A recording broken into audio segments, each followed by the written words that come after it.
आप सबको मेरा नमस्कार। शक्ति सांकेतिक प्रस्तुति का मेरा विषय है हिंदी भाषा का चिरंतन प्रभाव। हिंदी भाषा की अपनी ही महिमा है, क्योंकि हिंदी भाषा के प्रत्येक शब्द में रागात्मक आवेग प्रवाहित होता है। शब्दों के आईने से सच का साक्षात्कार होता है। शब्द की सृष्टि ब्रह्म की सृष्टि से भी उत्कृष्टतम होती है। शब्दों के माध्यम से संस्कृति और परंपरा मुखरित होती है। मनुष्य अपने कर्मों, अनुभवों और विचारों से परंपरा के प्रवाह में बह जाता है और परंपरा के प्रवाह से निरंतरता विकसित होती है। परंपरा और निरंतरता के चलते चलते मनुष्य परिवर्तनशीलता के अनेक आयामों को अन्वेषित करता है। मनुष्य परिमार्जित संस्कारों और भावनाओं के माध्यम से वह समस्याओं का समाधान ढूंढने का प्रयत्न करता है, क्योंकि शब्द की सृष्टि ब्रह्म की सृष्टि से भी उत्कृष्टतम होती है। हिंदी भाषा का विन्यास अपने आप में बहुत सक्षम माना जाता है। प्रत्येक शब्द का अर्थ अपनी भाषिक सृष्टि के माध्यम से प्राण तत्व का विचारक माना जाता है, क्योंकि भाषा ध्वनि, शब्द, पद, वाक्य, अर्थ और बिंबों के माध्यम से मानस पटल पर एक ऐसा अर्थ रूपायित कर देती है और भाषा अपने आप में अविरल और सक्षम मानी जाती है। हिंदी भाषा की लिपि देवनागरी है, जो कि वैज्ञानिक मानी गई है, और क्योंकि जैसे हिंदी के वर्णों का उच्चारण किया जाता है, तो उच्चारण की दृष्टि से यह अत्यंत वैज्ञानिक घोषित हो चुकी है। हिंदी भाषा के शब्दों का विन्यास मात्रा, बलाघात, अनुनासिकता, व्यंजन संयोग आदि के माध्यम से विन्यस्त होता है, निर्मित होता है। आप सुन के बहुत हैरान होंगे, एक छोटी सी मात्रा का जो प्रयोग है वो किस प्रकार से शब्द की अर्थवत्ता को ही बदल देता है। जैसे वह लुट गया और वह लूट गया, इन दोनों में अर्थ का ही अनर्थ हो जाता है। पानी एक शब्द है, उसको अलग अलग वाक्यों में कैसे परिवर्तित किया जा सकता है। आम साधारण तौर पर आप कहते हैं कि मैं पानी पीना चाहता हूँ। पानी पीने से मतलब जल से है। आज पानी बहुत बरसा, जिसका अर्थ आप बारिश के रूप में ग्रहण करते हैं। हिमालय का पानी बहुत अच्छा है, यहाँ पानी मौसम के अर्थ में रूपायित हुआ है। इस मोती में पानी नहीं है, यहाँ पानी चमक के रूप में स्पष्ट होता है। यह पेड़ 3 पानी का है, यहाँ 3 पानी से मतलब 3 साल 3 वर्ष के रूप में इसे संकलित किया जा सकता है। अक्सर आप आमतौर पर साधारण भाषा में ये वाक्य सुना होगा कि बेटे की करतूतों से पिता पानी पानी हो गया। तो यहाँ जो पानी शब्द है वो एक शर्म के रूप में उसको स्पष्ट किया जाता है। तो किस प्रकार से शब्द शक्तियाँ जो कि मानस पर एक ऐसा बिंब रूपायित करती हैं, जो भी हम शब्द उच्चारित करते हैं उसमें अंतर्निहित शक्ति उस वक्ता के अभिप्रेत अर्थ को स्पष्ट करने के लिए उत्सुक रहती है। जो भी आप शब्द बोलते हैं उसका वक्ता के लिए और श्रोता के लिए कोई ना कोई अर्थ विन्यस्त होता है, विश्लेषित होता है। शब्दों को जानने के लिए हिंदी में 3 प्रकार की शक्तियों का निर्धारण किया गया है। एक हम अभिधा शब्द शक्ति की बात करते हैं, जिसमें निर्धारित अर्थ होता है और जो अर्थ हमें प्राप्त होता है उसे वाच्यार्थ के रूप में लक्षित किया जाता है। दूसरा हम लक्षणा शब्द शक्ति की बात करते हैं, जिसमें अर्थ निर्धारित तो नहीं होता लेकिन संबंधित अर्थ होता है, और उस संबंधित अर्थ को प्राप्त करने के बाद हम उसे लक्ष्यार्थ के रूप में अभिहित करते हैं। तो लक्षणा शब्द शक्ति को प्राप्त करने के अनेक सुझाए गए प्रारूप हैं, जिसमें रूढ़ि लक्षणा भी उसका एक प्रारूप माना जाता है। आमतौर पर आपने ये शब्दों का श्रवण ज़रूर किया होगा। अखबार के पृष्ठ, कुर्सी की टांग, बर्तन का मुंह और कविता के चरण। जबकि ये पृष्ठ, टांग, मुंह, चरण, इन शब्दों का बहुतायत में हम किसी और जगह पर प्रयोग करते हैं, लेकिन यहाँ रूढ़िगत होने के कारण इसे लक्षणा शब्द शक्ति में प्रकट किया जाता है। इसी तरह से प्रयोजनवती लक्षणा आपने शब्द सुने होंगे, गंवार, कुशल, प्रवीण। कुशल शब्द के बारे में आपको मैं बताना चाहूँगी। जब गुरुकुल पद्धति होती थी तो उस समय गुरु के द्वारा छात्रों को कुशा लाने के लिए कहा जाता था, और उस समय कुशा लाने में जो छात्र अपने आप को पारंगत घोषित करता था उसे कुशल के रूप में अभिहित किया जाता था। अर्थात गुरु को इस समय किस काम के लिए कुशा चाहिए ये जानना छात्र का लक्ष्य है। तो इस तरह से प्रयोजनवती लक्षणा का प्रारूप उभर कर सामने आता है। आमतौर पर हम क्या देते हैं, चौकन्ना, जिस 4 कानों वाला उसे चौकन्ना कहते हैं, लेकिन सजग के रूप में इस शब्द का प्रयोग किया जाता है। इसी तरह से शुद्धा लक्षणा, अक्सर आपने सुना होगा कि मंच पर सफ़ेद टोपियाँ उपस्थित थी। तो सफ़ेद टोपियाँ कौन पहनते हैं आप सब जानते हैं। तो सफ़ेद टोपियों के लिए नेता शब्द का प्रयोग किया जाता है। इसी तरह से व्यंजना शब्द शक्ति, जिसमें ना तो अर्थ निर्धारित होता है ना ही संबंधित होता है, अपितु व्यंग्यार्थ के माध्यम से उस अर्थ की प्रतीति करवाने की चेष्टा की जाती है। जैसे सूखा पड़ते ही उसके जीवन में बहार आ गई, दबी मुट्ठियाँ खुलते ही उसकी किस्मत बदल गई। तो इन शब्दों का अर्थ जानने के लिए मैं आप सबको अभ्यस्त करने की प्रेरणा देती हूँ, और इसी के साथ ही हम जानना चाहेंगे कि हमारी भाषा किस प्रकार से विनिर्मित हुई। संसार की जो 4000 भाषाएं हैं वो 14 परिवारों में विभक्त हैं, और भारत में उन 4000 में से 1650 भाषाएं व्यवहार्थ में आती हैं, जो कि 14 परिवारों में से 4 परिवारों से उनका संबंध स्वीकारा जाता है। सबसे बड़ा जो भाषा परिवार है वो भारोपीय भाषा परिवार माना जाता है। भारोपीय भाषा परिवार को भी आगे 2 भागों में बांटा गया है, शतम वर्ग और केंटुम वर्ग। जो भारतीय परिवार की भाषाएं हैं वो शतम वर्ग के अंतर्गत आती हैं, और जो यूरोपीय परिवार की भाषाएं हैं वो केंटुम वर्ग के अंतर्गत आती हैं। प्रत्येक समाज का एक भाषा वर्ग होता है, और प्रत्येक समाज की भी अपनी भाषा होती है, और भाषा और समाज इन दोनों के विकास से ही हम एक विकास की उन्मुखता का परिचय दे सकते हैं। आपको जानकर बहुत हैरानी होगी कि आज हिंदी समाज का जो परिदृश्य है वो अंग्रेज़ी समाज को भी चुनौती देने लगा है, क्योंकि हमारे जो हिंदी के शब्द हैं वो आज अंग्रेज़ी शब्दकोश में पूरी तरह से उन्हें मान्यता प्राप्त हो चुकी है। तो हिंदी भाषा की क्षमता अपने आप में विलक्षण मानी जाती है, क्योंकि हिंदी हिमालय से लेकर दक्षिण पूर्व एशिया, यूरोप, अमेरिका, पूर्व और दक्षिण अफ्रीका, कनाडा, अटलांटिक महासागर तक इसका विस्तार हो चुका है। जहाँ तक मैं प्रिंट मीडिया की बात करूँ तो हिंदी के समाचार पत्रों का स्थानीकरण और मानकीकरण हो चुका है।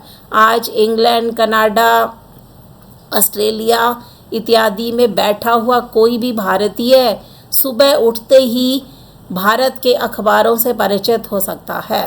तो हिंदी में जो पत्रिकाएं अपना स्वरूप विश्लेषित कर रही हैं तो उससे हिंदी जगत बहुत प्रशंसनीय माना जाता है, क्योंकि अंग्रेज़ी में आउटलुक जो पत्रिका है उस आउटलुक पत्रिका को अपना हिंदी जो वर्जन है वो देने के लिए विवश होना पड़ा है। रेडियो की बात करें तो रेडियो में शब्दों का जीता जागता संसार विनिर्मित होता है। कभी आप समय निकालकर रेडियो के कार्यक्रम देखने की योजना बनाएं। तो उनसे आपको पता चलेगा कि हमारी भारत की जनता कितनी साधारण है, और उनकी छोटी छोटी बातें सुनकर, छोटी छोटी खुशियाँ सुनकर आपको बहुत आनंद की प्राप्ति होगी।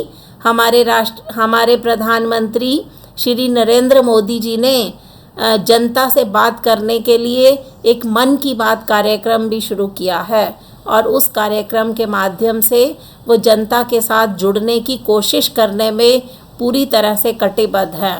भावना, उत्तेजना, लगाव, स्वामित्व, आत्मीयता, इन सभी तत्वों का रेडियो के कार्यक्रमों में पूरी तरह से समर्थन माना जाता है।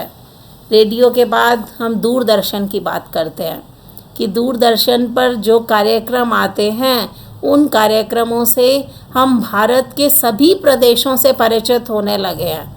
पंजाब में रहने वाला व्यक्ति बिहार, केरल, महाराष्ट्र, बंगाल इत्यादि में जो त्यौहार मनाए जाते हैं, उन त्योहारों से पूरी तरह परिचित हो चुका है। बिहार की छठ पूजा जो कि हम दूरदर्शन के माध्यम से जानते हैं, केरल का ओणम, महाराष्ट्र का गणेश विसर्जन और बंगाल की दुर्गाष्टमी, ये सभी त्योहारों से परिचित हमें दूरदर्शन के कार्यक्रमों ने पूरी तरह से करवाया है।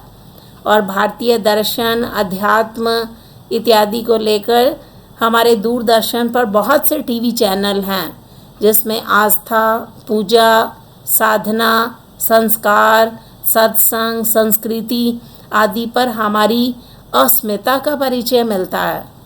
विज्ञापन ने हिंदी भाषा को बहुत सजीव बना दिया है। आप सब जानते हैं कि पोलियो के विज्ञापन में श्री अमिताभ बच्चन जी की जो अपील है कि 2 बूंद ज़िंदगी की, वो किस प्रकार लोगों को अपने घर से बाहर निकलने के लिए मजबूर कर देती है। जब बच्चन साहब ने पोलियो का विज्ञापन दिया तो उसके बाद उन्हें यूनेस्को के सद्भावना दूत के रूप में पूरे विश्व के अंतर्गत अत्यधिक ख्याति मिली। तो अब हम यहाँ एक ऐसा चित्र देखने जा रहे हैं जिसमें अमिताभ बच्चन एक छोटे से बच्चे को पोलियो की बूंद पिलाकर उसे ज़िंदगी दान दे रहे हैं। तो 2 बूंद ज़िंदगी की, ये शब्द किस प्रकार से लोगों को अपने घर से बाहर निकलने के लिए मजबूर कर देते हैं। आज इंटरनेट पर, अंतरताना पर भी हिंदी बहुत विकसित हो चुकी है, यहाँ तक कि हिंदी का वर्चस्व है। पहले हम अंग्रेज़ी के .com की बात करते थे, ईमेल की बात करते थे, पोर्टल की बात करते थे, लेकिन अब अंग्रेज़ी के साथ साथ हिंदी में भी अपनी आप वेबसाइट बना सकते हैं। और हिंदी की जो पहली वेबसाइट है वो नई दुनिया .com के नाम से जानी जाती है। और हिंदी का पहला जो मेल है वो ई-पत्र के नाम से प्रचारित है। और हिंदी में बहुत सारे पोर्टल भी आजकल बनने लगे हैं, जिसे वेब दुनिया .com के नाम से जाना जाता है। पुस्तकों, शोध पत्रों, शोध ग्रंथों, पत्र पत्रिकाओं आदि के माध्यम से हिंदी बहुत प्रचारित, प्रसारित, विकसित, पल्वित और पुष्पित हो रही है। तो आज हिंदी को जानने के लिए, हिंदी को सांकेतिक बनाने के लिए और देवनागरी के अनेक चिन्ह प्रचलित हैं, जिसमें मंगल, सरल, अपराजिता, गणेश, सुलेख, अर्जुन, आकृति, कृतिदेव, वाणी, हिमालय, अनमोल, चाणक्य, आगरा, अमर, असीम, अनमोल, अखिल, अंकित, विभा, बहुत सारे देवनागरी के चिन्ह हैं, जिसके माध्यम से हिंदी पर्याप्त रूप में विकसित हो रही है।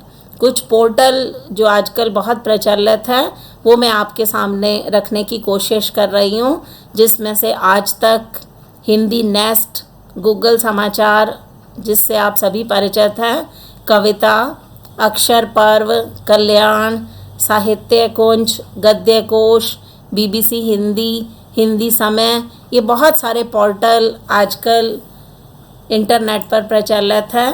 और युवकों के लिए तो बहुत खुशखबरी की खबर है कि अब जीवनसाथी .com इसका हिंदी संस्करण भी प्रारंभ हो गया है। हिंदी में ब्लॉग तंत्र बहुत विकसित हो चुका है। जो ब्लॉग आजकल बहुत प्रचलित हैं उसमें ज्ञानीपंडित.com, अच्छी खबर, आपकी सफलता, हमारी सफलता, अच्छी सोच, जानकी पुल, हिंदी सोच, अच्छी प्रेरणा, इसके अतिरिक्त बहुत सारे ब्लॉग ऐसे हैं जिसमें आप हिंदी के प्रति अपनी विश्वसनीयता सिद्ध कर सकते हैं। भारत में ही नहीं, हिंदी विदेशों में भी बहुत विलक्षण हो चुकी है। विश्व के 137 विश्वविद्यालयों में हिंदी शिक्षण इंडोलॉजी के रूप में पढ़ाया जा रहा है और यहाँ केवल भारत में ही पत्रिकाएं प्रकाशित नहीं होती, अपितु जापान, अमेरिका, कनाडा, ब्रिटेन आदि देशों में भी हिंदी पत्र पत्रिकाओं का प्रकाशन हो रहा है।